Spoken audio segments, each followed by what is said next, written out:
Well, first of all, at ease, at ease. Let's have a good time. Let's have a good time. And we had an incredible meeting that lasted for about an hour, and you have no idea what we've come up with. You're going to be so happy. You're going to be so happy. I want to just first say thank you for everything, and on behalf of Melania and myself, we had a great flight in, so I want to thank you, honey. Come say hello, honey. Just say hello.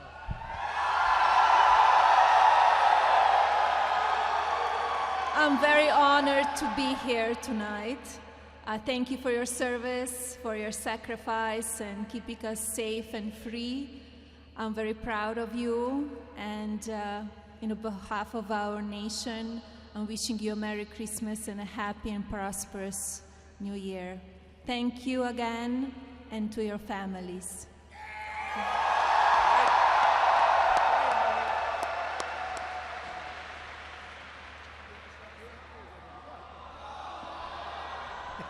Let's let her make the speech, right? Yeah, she's great. Very popular First Lady and a great person.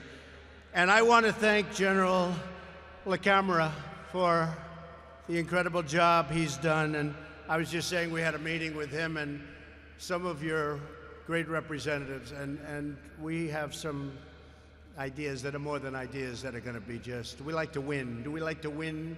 We're going to win. I want to thank everyone at Al-Assad Air Base, special people.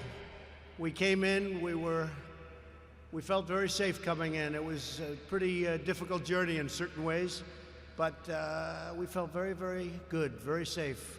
And also, we knew exactly where we were going, and we're going to say hello to you and to wish you all a Merry Christmas and a Happy New Year. Very important. Thank you very much. Great job. So Melania and I are thrilled to be here with the extraordinary men and women of the American Armed Forces, the greatest military, and especially as we get all of this billions and billions of dollars of new equipment that I approved over the last 2 years. You're getting such new equipment, your eyes are popping, right?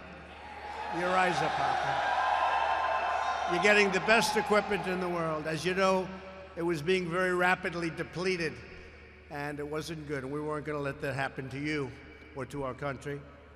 And I just want you to relax. Let's have a good time for a few minutes, and then I'll be heading to another location, and then I'll be heading back. But I have you totally in mind, totally in mind. We came to Al-Assad to share our eternal gratitude for everything you do to keep America safe, strong, and free. Though you are thousands of miles away from your home and your loved ones, I hope you all had a Merry Christmas. I also know that, speaking for your families, they are missing you and they love you. And you know, they're every bit a part of your success. They make it possible. So they're very special to us, all of the families. It's because of your sacrifice that America's families can celebrate in safety and in peace, and we're doing great back at home. There are many incredible patriots to recognize here right now, and I'd like to start by say a few words for Colonel Michael Maddox. Colonel, thank you very much. Thank you, Colonel. Great job. Thank you, Colonel. No games. I can see, I know people. No games with the Colonel. No games with your General, right? Not a lot of games. It's called, they want to win. I want to thank the 201st Regional Support Group.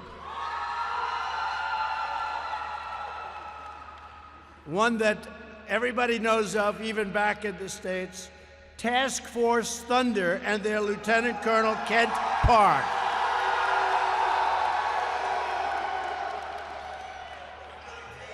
There's a reason for that name, Thunder, isn't there?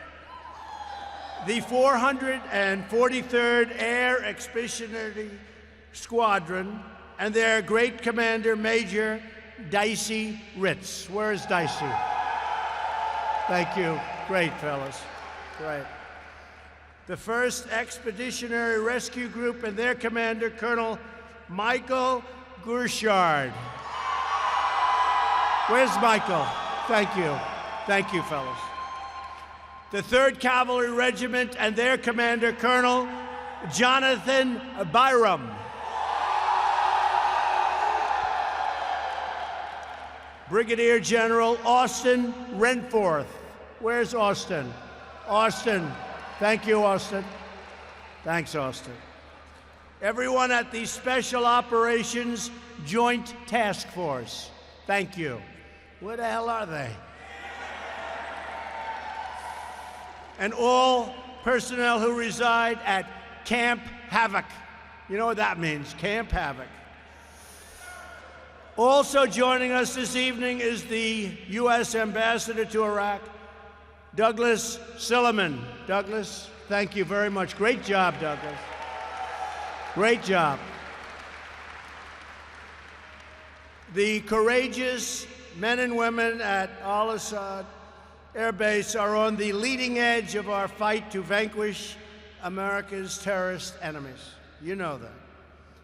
The other reason I'm here today is to personally thank you and every service member throughout this region for the near elimination of the ISIS territorial caliphate in Iraq and in Syria. 2 years ago, when I became president, they were a very dominant group. They were very dominant. Today, they're not so dominant anymore.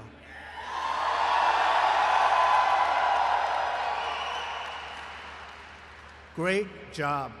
I looked at a map, and 2 years ago, it was a lot of red all over that map. And now you have a couple little spots, and that's happening very quickly.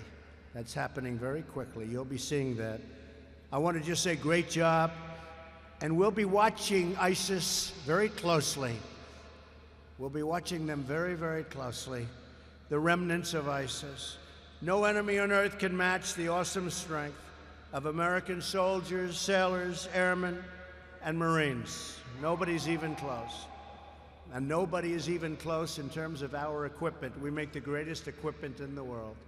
Whether it's missiles or ships or anything you want to name, we have the greatest in the world. The jet fighters, the new F-35, the super F-18s. We have the greatest fighter jets in the world. We make the greatest equipment in the world. But you strike fear into the hearts of our enemies and bring comfort to all of our allies and those who cherish peace. And we want peace. And the best way to have peace is strength. When we're strong, we're going to have peace. If we're not strong, you know what happens. So we're stronger than ever. And very soon, when it all comes in, when that equipment keeps flowing, it's being made, much of it now, there'll be nobody ever in history that's even close. American and coalition forces have had one military victory after another over the last 2 years against ISIS, including the retaking of both Mosul in Iraq and Raqqa in Syria. We've liberated more than 20,000 square miles of territory. Think of what that is, 20,000 acres is a lot. Think of what 20,000 square miles is. It's a lot. This was all formerly held by ISIS and liberated more than 3 million civilians from ISIS's bloodthirsty control. The men and women stationed at Al-Assad have played a vital role in the military defeat of ISIS in Iraq and in Syria. Because of these gains, our service members in Syria can now return home to their families. Some will come here for a stay, but a lot of them are going to be going back home where they want to be with their families. They've done a fantastic job. Originally, years ago, they came here, and it was supposed to be for 3 to 4 months, and that was a long time ago. That was many years ago. But what a job you have done, what a job they have done. I made it clear from the beginning that our mission in Syria was to strip ISIS of its military strongholds. We're not nation building. Rebuilding Syria will require a political solution And it's a solution that should be paid for by its very rich neighboring countries, not the United States. Let them pay for it, and they will. They will. In fact, Saudi Arabia yesterday, you probably read, stepped up to the plate and has already made a commitment of substantial funds for development. And President Erdogan of Turkey has also agreed to take out any remnants of ISIS, and we'll be working with them. We're going to be working with them. Our presence in Syria was not open-ended and was never intended to be permanent.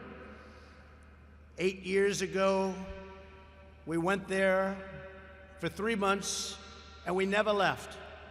But now we're doing it right. And we're going to finish it off. 1 year ago, I gave our generals 6 more months in Syria. I said, go ahead, get them. And it turns out it was really a year and a half ago. I said, go get them. We need 6 months. Go get them. Then they said, give us another 6 months. I said, go get them. Then they said, can we have one more, period of 6 months? I said, nope. I said, I gave you a lot of 6 months, and now we're doing it a different way. And we're doing it, and you're doing it, folks. You're doing it. Just the remnants. The men and women who serve are entitled to clear objectives and the confidence that when those objectives are met, they can come home and be with their families. Our objective in Syria was always to retake the territory controlled by ISIS. Some people said we've already retaken 99%. That's a number that comes up a lot. And if you look at the map before and after, it looks like 99%. Now that we have done so, the nations of the region must step up and take more responsibility for their future. And also, they have to confront those remnants of ISIS and take them out very easily, if, after we're totally finished, they're even left at all. There will be a strong, deliberate, and orderly withdrawal of U.S. forces from Syria. Very deliberate, very orderly, while maintaining the U.S. presence in Iraq to prevent an ISIS resurgence and to protect U.S. interests, and also to always watch very closely over any potential reformation of ISIS, and also to watch over Iran. We'll be watching. While American might can defeat terrorist armies on the battlefield, each nation of the world must decide for itself what kind of future it wants to build for its people and what kind of sacrifices they are willing to make for their children. America shouldn't be doing the fighting for every nation on earth, not being reimbursed in many cases at all. If they want us to do the fighting, they also have to pay a price. And sometimes that's also a monetary price.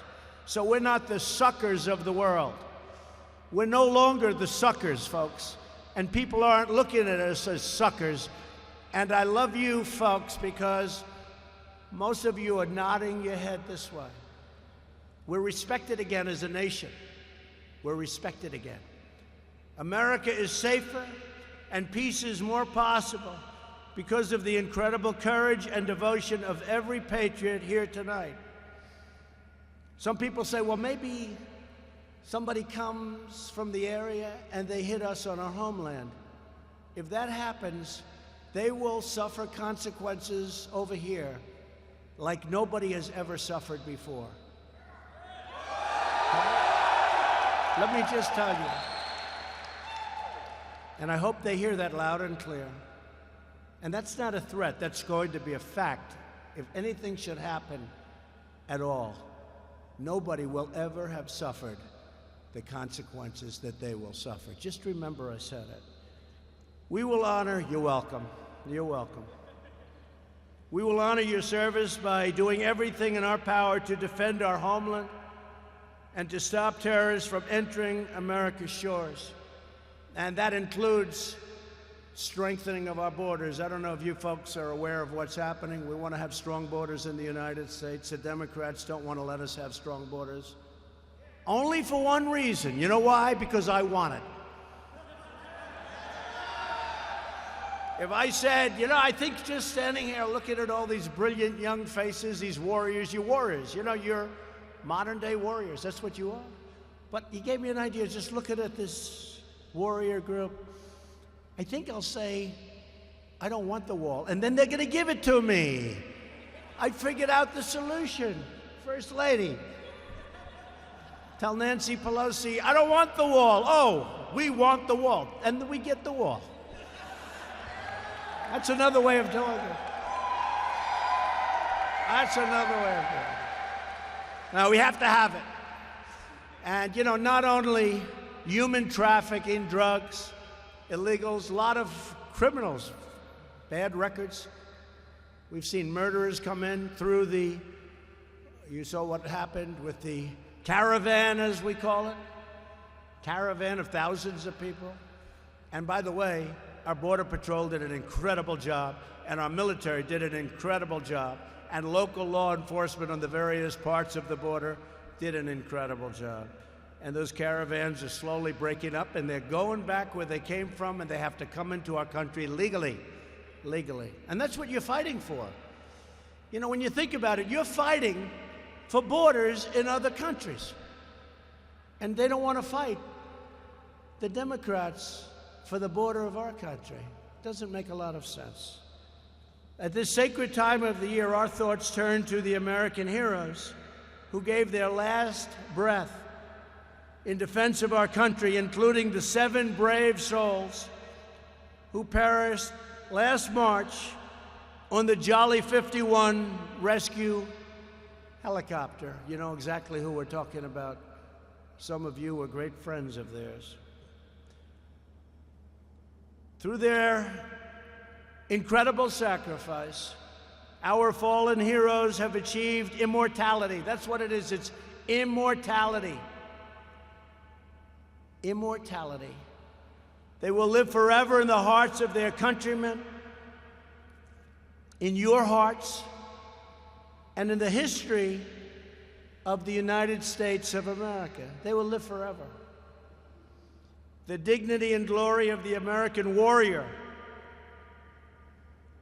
is recorded on the fields of battle and in acts of valor that will live for all of time. You're going to be remembered for all of time. And under my administration, we're winning now. We're not playing to lose slowly like they've been doing for 19 years. We're fighting in areas where we shouldn't be fighting and spending hundreds of billions of dollars doing it. No, you have the right thought process now going for the first time in a long time. Thank you. We want to fight where it's meaningful, which is basically what you're just saying. And you understand that better than anybody. The people in this room understand that better. Your general understands it. I just met with them. Your general understands it. We want to fight for the meaningful things. No force in history has done more for the cause of justice and peace. I want each and every one of you to know that we will always protect those who protect us. You protect us. We are always going to protect you.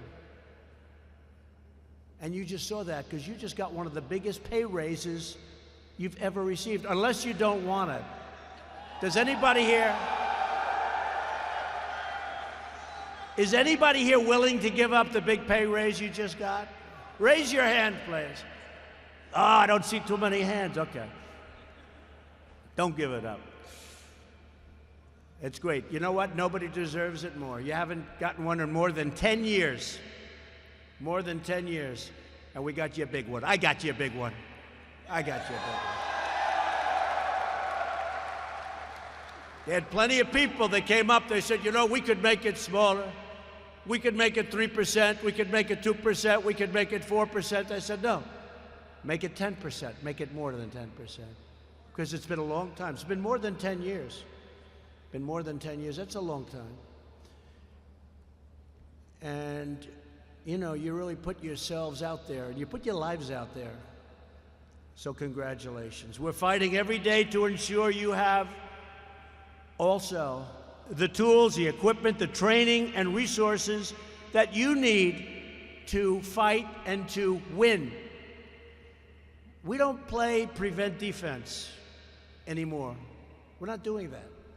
That's why when you see me doing things, I always have things in mind. I always have lots of things in mind, things that you have in mind too. But a lot of other people don't. A lot of the media doesn't want to report it correctly. But we have a lot of things in mind. But you ever see it like in football, where a team is holding the other team scoreless? They can't throw, they can't pass, they can't do anything. Now it's 3.5 quarters. They gotta just hold them. And they say, let's change to prevent defense. And that's what happens. And you know what it does? It prevents them from winning. How many times have you seen that? We don't like prevent defense. We want real offense and we want real defense, and that's what we're doing. We have secured a record increase to our military budget, and we are purchasing all of this great equipment. $700 billion last year, $716 billion with a B, with a B. We were fought very hard by the Democrats and others. But I said, we have to take care of our military. I mean, I want to see costs come down too, but not when it comes to our military. You have to have the finest equipment anywhere in the world, and you have that. $716 billion. And this year, again, we're going to be, don't tell anybody because nobody else knows, even a little bit higher. But we have no choice. We can't play cheap with our warriors, our military. We can't play cheap with victory, and we're not going to. We understand the best way to preserve the peace is to be prepared for combat, and the surest way to prevent conflict is to be totally unyielding and totally ready for conflict if that should happen. America is a peace-loving nation, but rest assured, if we are forced to fight, we will engage the enemy with overwhelming force, like never before, like nobody's ever seen before.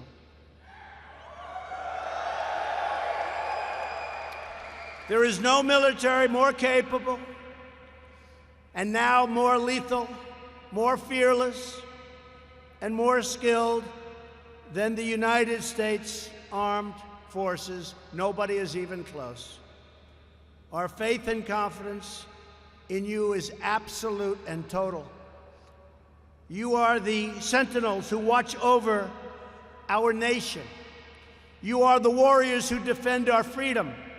You are the patriots who ensure the flame of liberty burns forever bright. That's who you are. That's who you are. To everyone at Al-Assad Air Base and every American serving overseas, may God bless you. May God protect you. And may God always keep you safe. We love you, we support you, we salute you, we cherish you. And together we pray for justice, goodness, and peace on earth. We are putting America first for the first time in a long time, longer than anyone can remember. At the same time, we're here to help others. And for all of you that have those red caps, and I saw them before, I signed a lot of them, it says, "Make America Great Again." And you know what? That's exactly what we're doing. So we flew all night on Christmas evening. The First Lady, myself, John Bolton, and a lot of other great people on that plane. Thank you, John. And it was worth every minute of it. And I just want to thank you. You're outstanding, outstanding people. And we will never let you down. Just remember that. God bless America. Thank you very much. Thank you.